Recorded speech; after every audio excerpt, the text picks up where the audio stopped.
All her days were filled with harmony, and the hymns her mother played. There was reverence in that farmhouse. A firm foundation had been laid.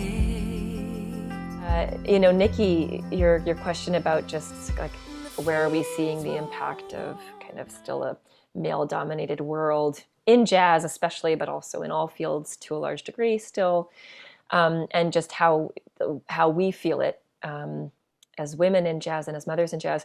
One thing that's really interesting for me when I am organizing tours, because I am still, you know, we all probably book our own bands, and I would imagine many of us coordinate the details around flights, hotel rooms, etc.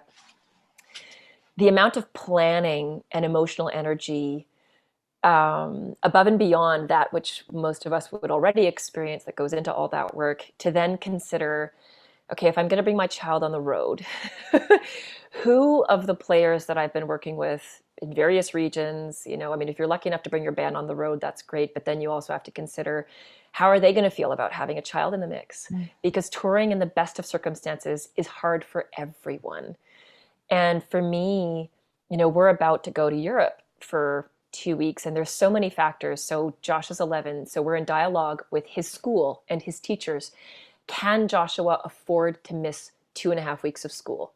How do you feel about that? You know, and so first step is getting, you know, Joshua, knowing that Josh wants to go, and because he's 11, and actually from the age of 3, if you can believe it, we involved him in that decision-making process. We felt that he had to have ownership of those decisions if we were going to be dragging him all over creation. And that has been amazing for our family trio, just to be checking in with one another and with him and giving him a little bit of a say, which sounds crazy. But you know, so that is a piece for us of the picture. And then, you know, and then the next stage is like, okay, what are the costs of bringing him along now that he's 11? What is our room configuration going to be? And as a singer, it's especially difficult if you're not sleeping and you're performing night after night and traveling. So that's a factor.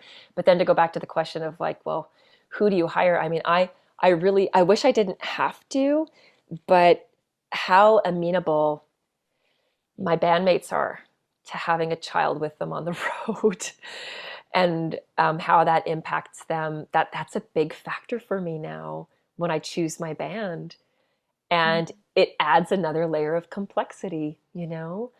And I'm grateful that by and large my male bandmates have been supportive and okay. But I also do a lot of work to contain Josh when we're on the road and to give my bandmates space.